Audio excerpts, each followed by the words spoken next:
welcome back to the She Gallery Show. Thank you for being with us today. My name is Dulce Maria Diaz. I am founder and director of nonprofit Sharing His Energy Gallery, that is She Gallery. And today we are back with a very special guest, B-Boy B. Thank you for returning, B-Boy B.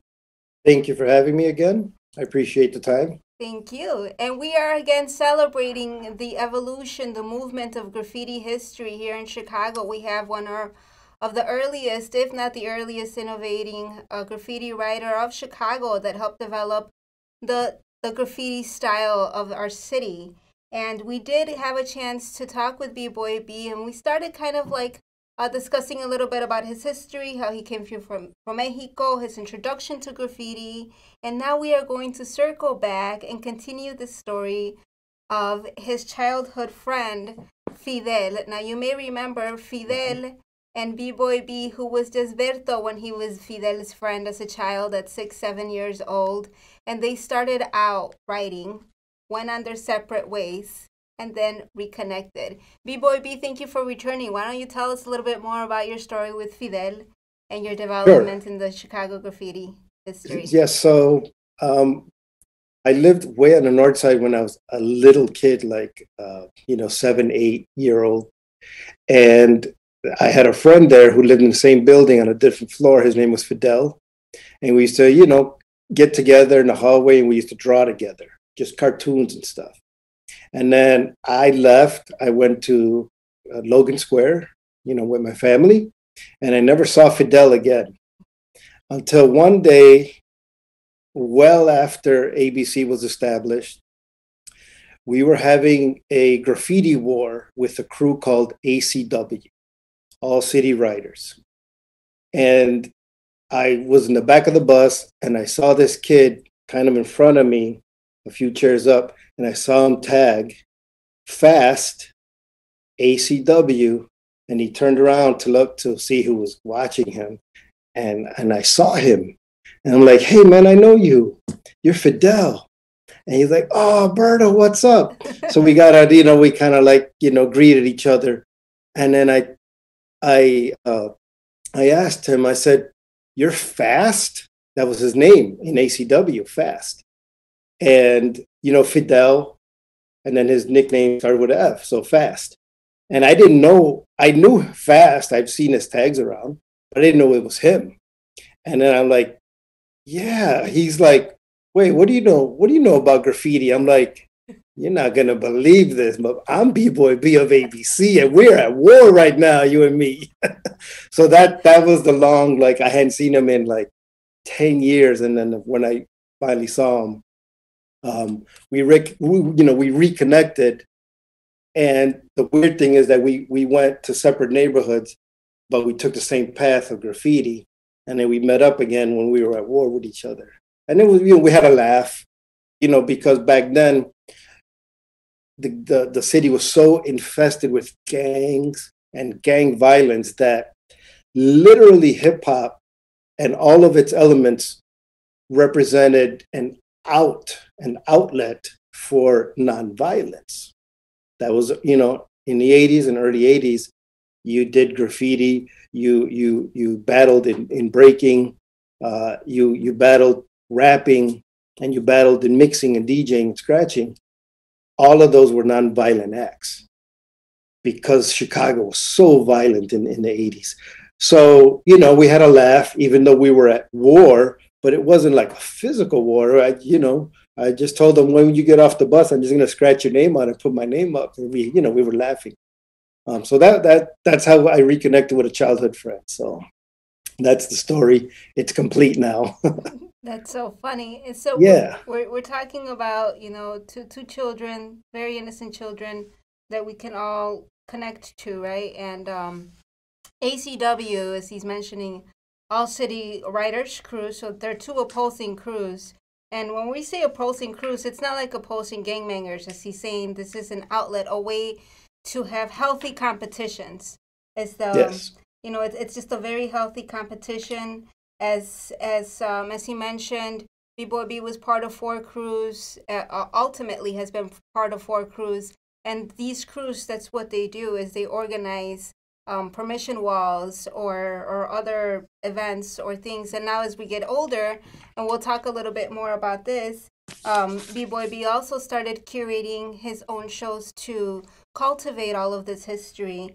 And you know, we talk about graffiti and we talk about hip hop and we talk about a lot of these elements.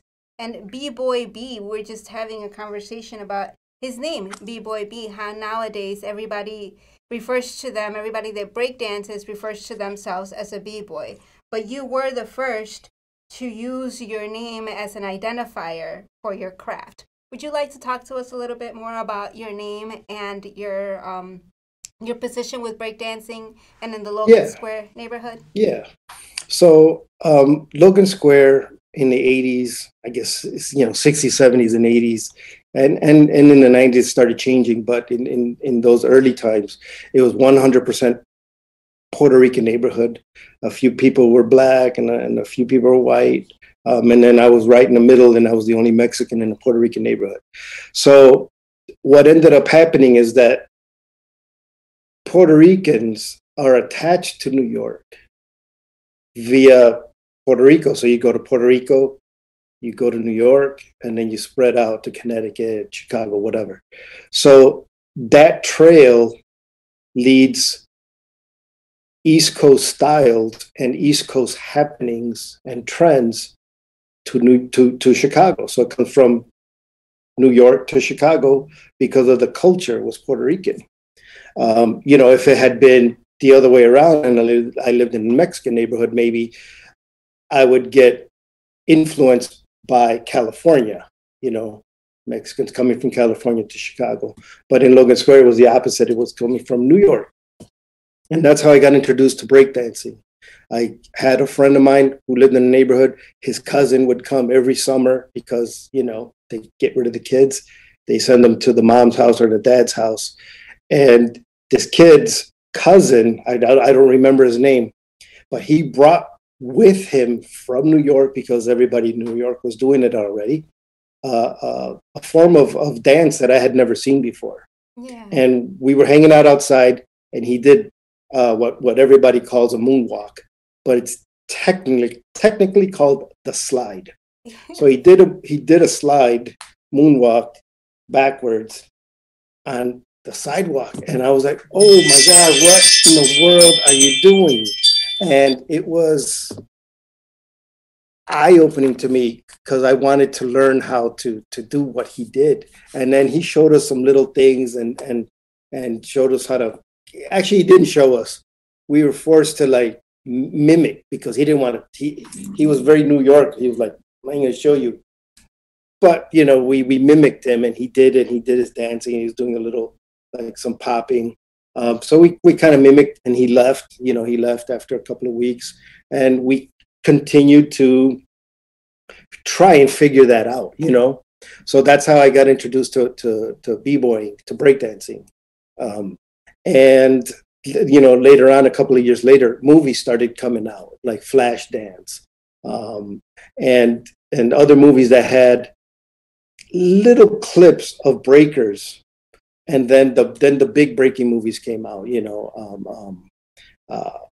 Wild Style came out, and Style Wars, and those brought that whole culture to Chicago. And that's how I got introduced to the dance part of hip hop.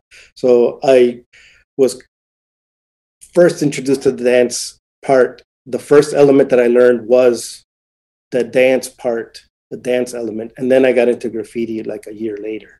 So for me, my personal introduction to hip hop was the dance, was the b-boy movement.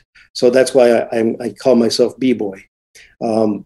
And what ended up happening is that everybody in the neighborhood would have nicknames, but their nicknames would be very close to the real names. So if my my real name is Berto, I chose to have a nickname with the letter B.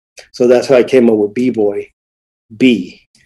So then I was later on, a few years later, like 7-8 years later, I met Crazy Legs. My friend Breaker Ray brought him to Chicago to to host and to judge the battles that we were throwing around the town, around Chicago. And Okay, he sorry. brought, yeah, it's fine. I'm gonna interrupt you for a second. So That's let's fine. back up a little bit. So we got your Yes. introduction, which we were also introduced to at last segment, which is really interesting, right? Like for somebody that's Yeah. never seen this before, it's like, oh, the first Right. time moonwalk. So that's your influence. And then you started your own movement in the Logan Square area in your neighborhood. Yeah. Yeah. And then Crazy Legs. Can you please talk to us about who Crazy Legs is for the viewers that don't know? Sure. And then how you started organizing these competitions, these battles competitions in the Logan Square Eagle Yes. So platform. when we were kids, when we first started this, we would congregate naturally at this place called the Eagle, which is on Milwaukee Avenue, uh, Kedzie, and Wrightwood. And it's a circular thing, and in the middle there's a square, and in the middle of the square is a giant 150-foot column with an eagle on the top. So we just call it the Eagle. It's called Centennial Monument. But who wants to call it? Let's go to the Centennial Monument. So we would call it the Eagle, and let's go to the Eagle. And we would hang out at the Eagle. They had benches, they had steps. We would ride our bikes there. We would do tricks on our bikes, and we would write in our piece books. So on top of that, we were breakdancing at the Eagle on concrete. And other crews started congregating there, especially this crew called the West Side Rockers. And the West Side Rockers were one of the best breakdancing crews in Chicago because 5 out of 6 of them were from New York. So they came with that breakdancing thing, right? So they already were a mile ahead of us from Chicago because they already had the moves. So we would break at the Eagle, and then the West Side Rockers would come and then smoke us. But we would watch and learn and bite their style. So that's Bite means where, mimic. yeah, we would steal their moves basically. So that's how we started doing our own thing, and then that brought us to making our own events, because when we would go out to clubs, or even they call them juice clubs, like Janelle's was a nightclub for 21 and under up to like the age of 13. So they couldn't sell drinks there, but they could sell whatever, Kool-Aid or whatever, pop. But it was still had that same atmosphere of an adult nightclub, but for teenagers.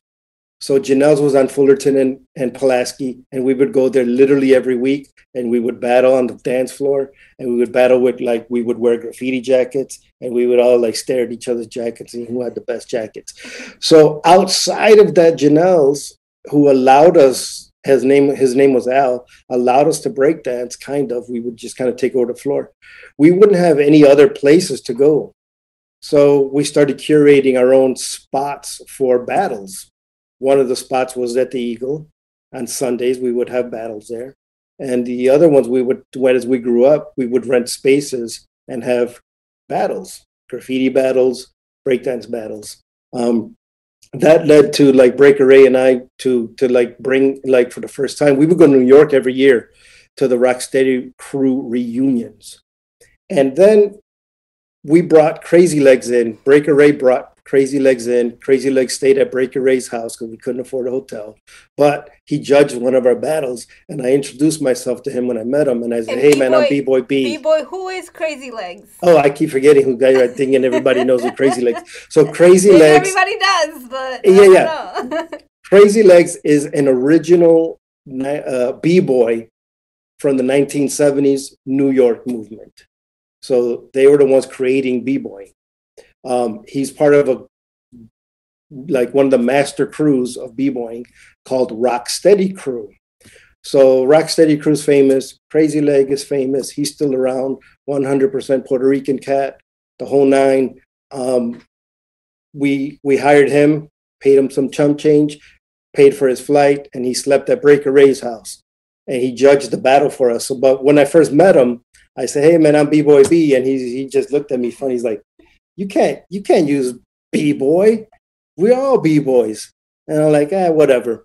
I let it go. And then a couple of years later, every break dancer coming up was calling themselves b-boy, and then their name, like b-boy Juan, b-boy John. Everybody was now using the term b-boy as an identifier. So I was one of the first ones to use it. I can't tell you with exact certainty that I was the first one, but I know I was the first one in Chicago to use the term b-boy as an identifier of who I was, because that was my first craft. That was my first element. So that's how b-boy was scolded by a master of b-boying, saying I couldn't use it. And then it just engulfed the whole movement, and everybody is now called b-boy something. So he couldn't stop it. He couldn't stop it. He couldn't. No. Oh, wow.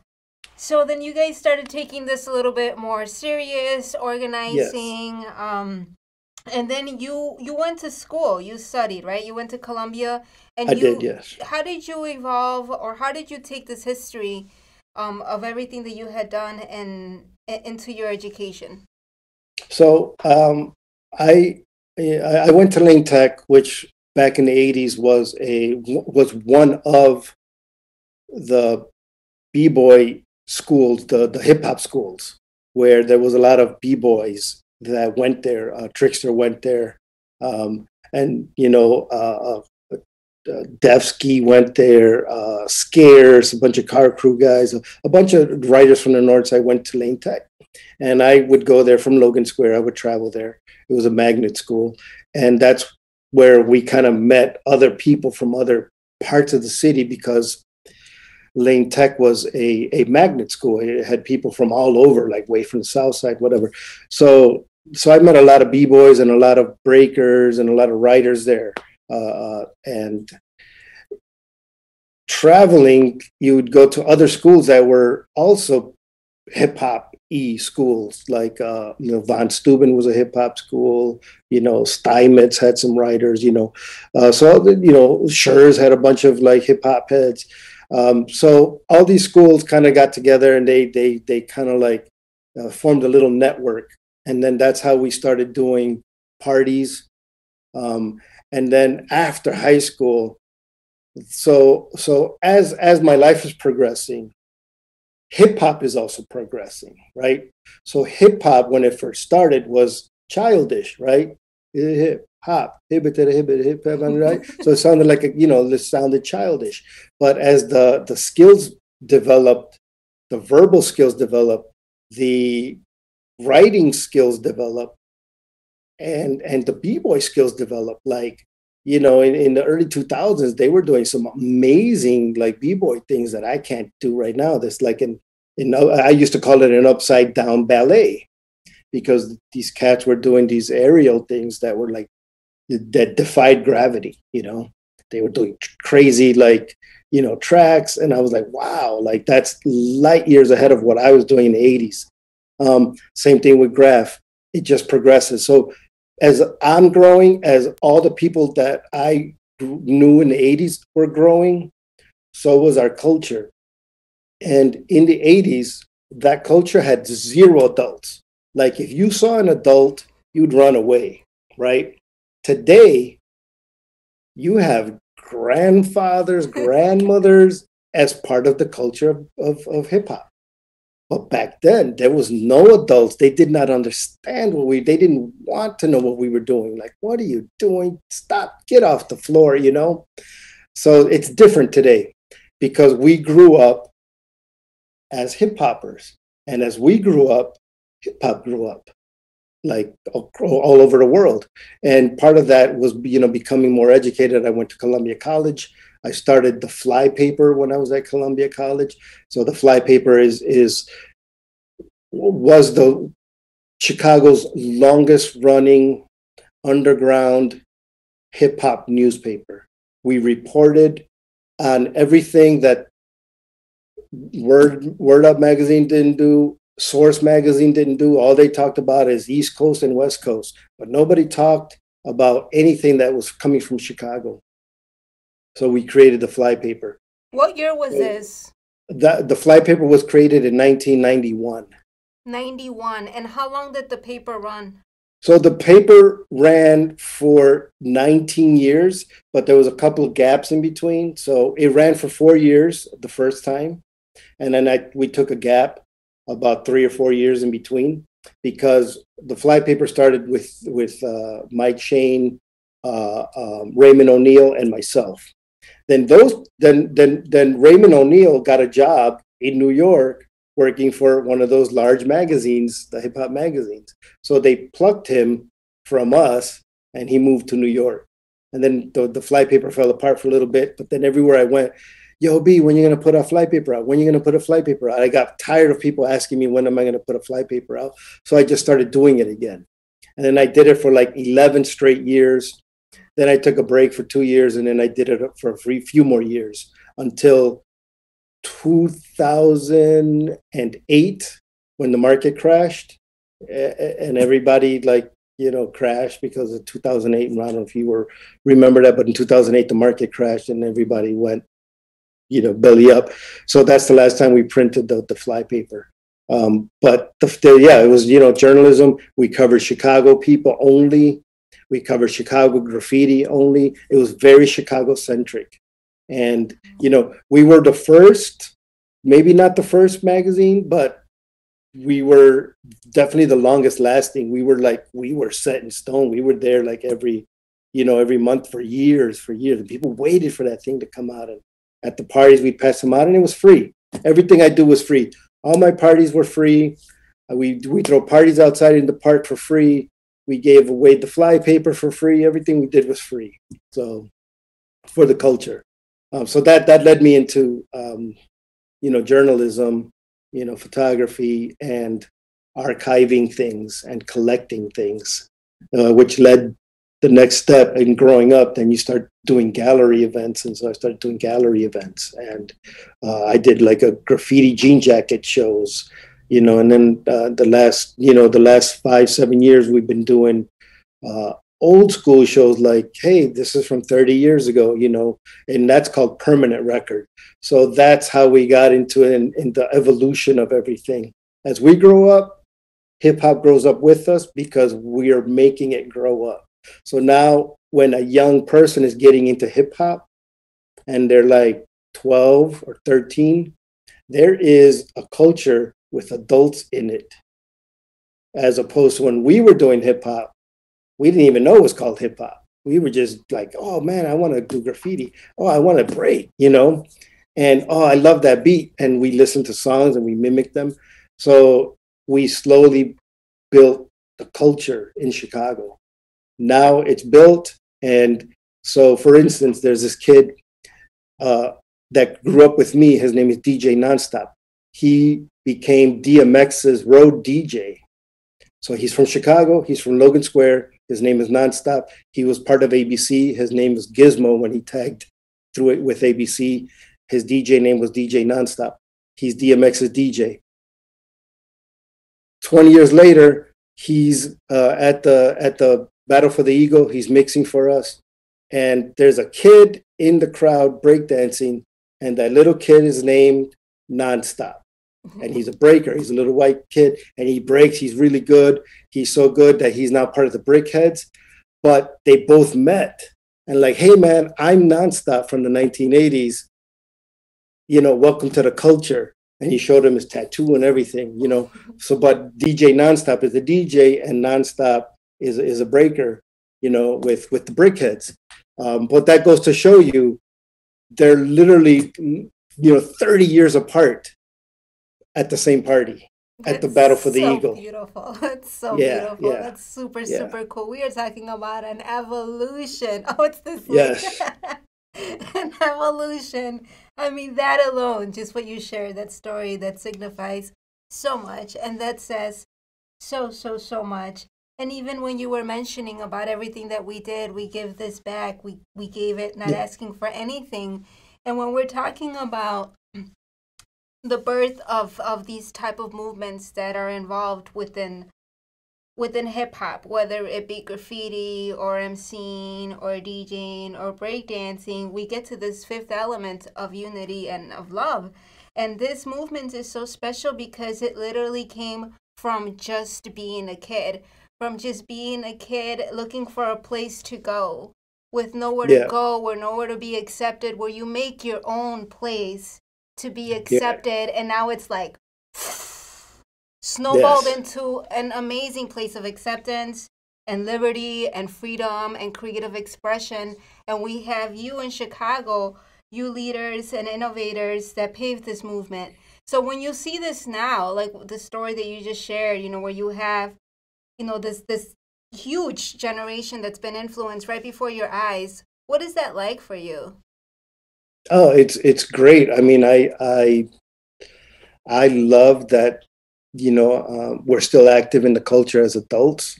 We're still active in the culture as grandparents, And mentors? mentors, and teaching that history to these younger kids, so they have, some ancestry attached, so they have like a feel like they're part of something that's way bigger than what they're like doing now, and the teaching and the knowledge that, like, the fifth element of the last, of the four elements, the last one is like teaching and giving back, right? So as graffiti writers, uh you would hand down your styles, and you would teach the next generation, right? So ABC had spawned a couple of different younger crews, right? Like Mars crew, and that was like a younger a crew that if you got good enough, then you would become ABC. Um, but that tradition, like of apprenticeship, of handing down the things that we learned, like, hey man, when I first put spray paint on a wall, I sprayed the wall, brick wall, and it soaked in, and it looked like it had been there for 20 years. But now I know better. Like, you have to ice the wall first and then put paint on it, and then it becomes more vibrant. So that knowledge is handed down to the next generation because of the mistakes that we made, So that's what you keep doing. You keep teaching these next kids the knowledge, the fifth element, how to break, how to do graph, how to DJ. It's very, intricate. You teach them linguistics, and then how to rap. And so this is now become a full-fledged culture that is never going to go away. Now, like they said in the early 80s, like, it's just a fad. It's not a fad. It's still here. And it makes me feel, like, awesome to be still a part of it. Yes, So, hip hop is definitely a way of life, and it is a very healthy and encouraging way of life that is still helping children and adults today. As B-Boy B mentioned, how it united completely different generations that could have been completely different backgrounds, cultures, social classes. And that's what I feel is the beauty of what hip hop does. It brings down all of those walls, and all yeah, there is left is room for creativity and sharing the knowledge. Now, if we take a look at all art forms, I want to say all art forms, and I'm ignorant, to a lot of things because I don't know everything, like all of us, right? We're all yeah, ignorant exactly. to some Right. point. Yep. But I can tell you that there is no other art form that is so generous. There is no other art form that you have a sculpting teacher that is going to say, "Oh, here, this is how you do it." That doesn't Right. exist. It just doesn't. Um, this is in a very organic way of doing things, and I'm not saying that sculptors are bad people. I mean, I sculpt too, but I'm saying of the way that the streets get together, just so Yeah. grassroots. Yes. You go Yes. to a place and you could have a conversation. We had Tracy from Any Squared Space, Yes. in Logan Square, and she's doing so many amazing things for the community. Here, Yes. come together. We will teach you, and this is something that Yeah. Wednesday nights. Yeah. this culture does, and that's it's a beautiful thing. It's beyond it looking, authentically pleasing or authentically pleasing, what the Yeah. word Yeah. is, but it really builds community, and that's really important. So for the evolution of Chicago style graffiti, we are presenting to you more writers like B-Boy B that have paved the way for this generation and all of the generations to come. As we had mentioned with Trickster when he was on our show, and he dedicated an entire season to showing how graffiti influences every single part of our lives, whether we know it or not. So that's also very special. And we look forward to learning more about the rest of our writers and more about B-Boy B. And this upcoming show with the Epiphany Center here in Chicago, which is another center that is also opening its doors to help the community and bring our community together here in Chicago. And B-Boy B, is there anything else that you would like to share with the audience before we wrap up?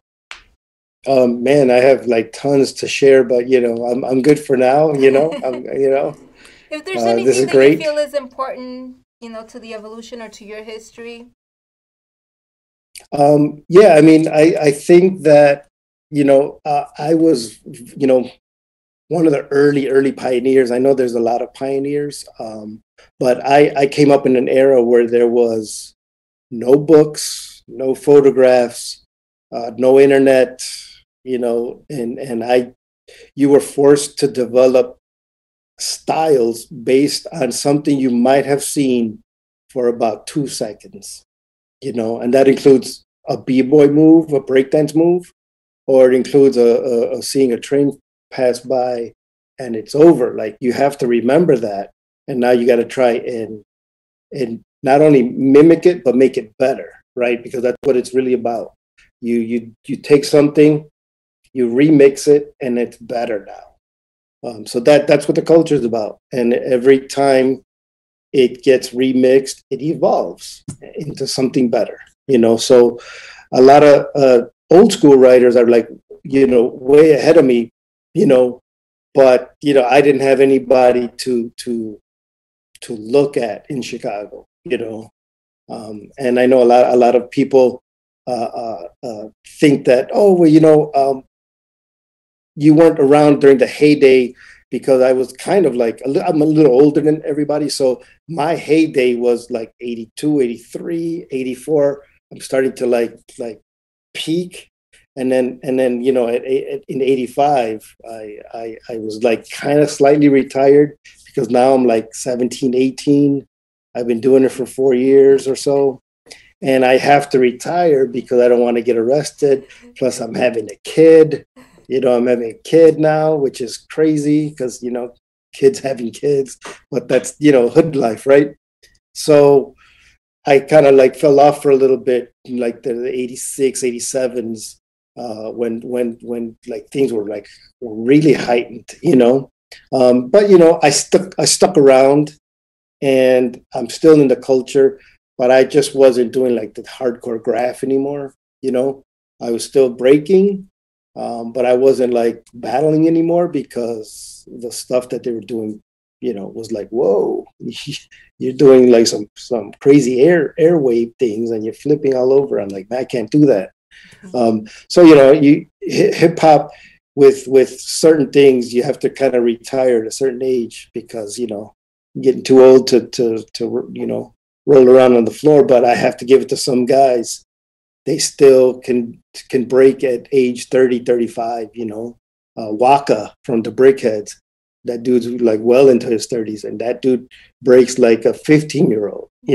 He's twice everybody's age, and he can still get down and win battles. And there's some writers out here that still like get up, like, and they're in their 40s, and they're still doing it, but sometimes life happens. But I did other things. I gathered information. I made safe spaces for the culture, so that's all I wanted to say. I'm glad that it keeps going, no matter what we do or when we retire. I think the teach one, teach the next will keep this culture going. Absolutely. It's interesting talking with some of the older graffiti writers. Some will say graffiti's dead, graffiti died in the 90s, Yeah, and then yeah. there's some that will say like graffiti will always evolve. So it's always a very interesting perspective for the innovators that are watching it turn into like, what is this? This is mishmash. Like what we did was Yeah. real. was real Yeah. graffiti. So that's very interesting. And we thank you again so much for being with us and for giving us this opportunity to share this very important culture here in Chicago. It's such an honor. So thank Thank you. you. Thank you. And thank you, Can TV, for allowing this platform as well, and the Epiphany Center for the partnership. We so look forward and to seeing you guests at the show. And if you got some moves, some breakdancing moves, make sure you bring them through because we are going to be competing. And B-Boy B will be judging, and we will have tons of fun. And we have a lot more to look forward to for this entire season, all the way through the fall and through the opening of the show. We so look forward. Thank you. Thank Cool. you for being with us, and we'll see you again next week. All right. Bye. Thanks for having me. Bye. Bye.